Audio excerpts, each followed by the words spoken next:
As we heard earlier in the program, it is looking to be a dangerous weekend in eastern Ukraine.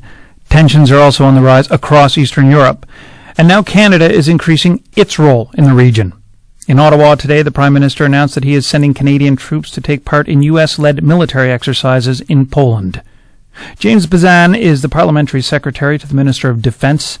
We reached him as he was travelling in his riding of Selkirk-Interlake, Manitoba. Mr. Bezan, we heard earlier in the show about violence today in Sloviansk as the Ukrainian operation takes place there. What is it that you think Canada can contribute to this conflict?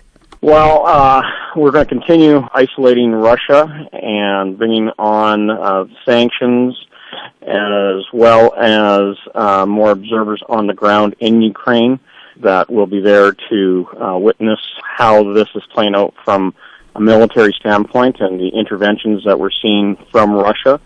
You know, when you look at the two Ukrainian helicopters that were shot down today, of course everybody's reporting that it was, pro-Russian militants that did it, but you have to wonder how a bunch of special armed forces wearing ski masks are carrying anti-aircraft weapons that brought those helicopters down. That takes a degree of professionalism. We just had someone give us a report on that. What I'm interested in is to know about the military operations that we're sending. We're sending a platoon-sized group of soldiers to Poland. What's the point of that?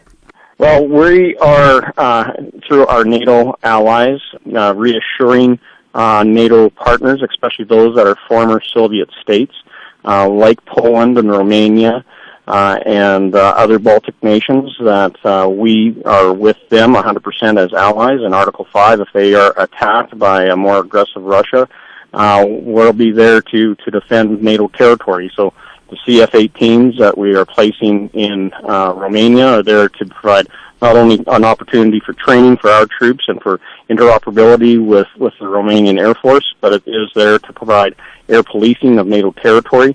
By moving our 50 members of a platoon, they will be going over there to participate in a readiness and training program with Polish and American troops. Can I ask, getting back to the purpose, do you think that Russia will invade Romania or Poland? That's the fear of those nations, and I think it's the fear of everyone within NATO that this aggressive behavior that we're seeing coming from Russia in relationship to Ukraine is very troubling for the entire region. And some of the rhetoric that's been coming from the Kremlin and from politicians in the Duma, that they say they're not going to stop at Ukraine. Do you see the possibility of Canada being at war with Russia? I certainly hope not. I believe that the sanctions that we have brought forward, they have been very targeted so far, going after banks and individuals who are responsible for the invasion and occupation of Ukrainian territory, is having an impact. And we see that Russia today is in a recession, and I also noticed earlier this week that their credit rating was downgraded to junk bond status. It's the old line, you don't pull out a gun unless you intend to use it. Do you see the possibility, if we're going to have troops on the ground in the region, we're going to send CF-18s, and we're going to have HMCS Regina in the region, a frigate, do you think that Canada can be at war with Russia? Well, it will be through a NATO mission, and it will be because NATO territory had been attacked. And we know that as a signatory to NATO, as one of the founding chartered members of NATO, we take our responsibility there very seriously. And Article 5 clearly states an attack on one is an attack on all. And if Russia is silly enough to go ahead with a military intervention in a former Soviet state that is now a NATO ally, they would be pushing us to the brink of war. Isn't it possible, though, that Russia is saying that what NATO is doing is unprecedented? The deputy head of NATO has said that they no longer see Russia necessarily as a partner; they see it now as an enemy. By putting troops on the borders and by increasing the numbers of people there, how is that different than what Russia is doing? Russia's invaded a foreign country. We're cooperating with our allies within NATO territory. It's a completely different situation here, Carol. So what we have is Russia is an aggressor. Russia is an invader. Russia is one country that's breaking all the international rules and is flying in the face of everything that the UN has dictated so far.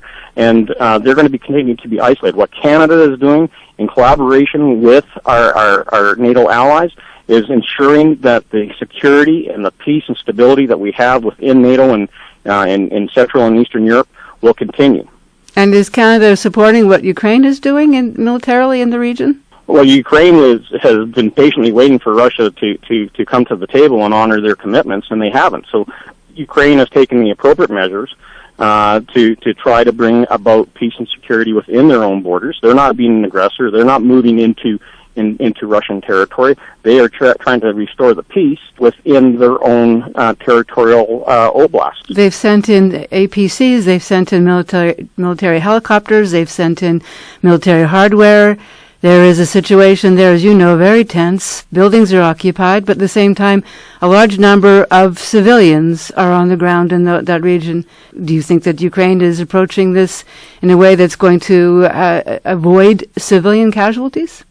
As someone of Ukrainian heritage, I'm looking at the Ukrainian government of actually taking a long time to come to this situation. This has been going on now for weeks, and they have been very patient with the thugs that have been hired by Russian oligarchs. They have been very patient with Russian special forces that are coordinating the response within the cities and villages that we see on TV every night. And we know from reports coming back that we're seeing is really targeted in small areas, and it's not widespread. So it's about time, actually, that they've made the measures to try to force these individuals out of their communities and back across the Russian border. And you're not worried about the civilians who are caught in between? Of course we're worried about the civilians, and the messages coming from the Ukrainian government to the people is to make sure that they stay indoors, that they stay away from the areas where the pro-Russian militants are currently held up in, whether it's government buildings or on the streets.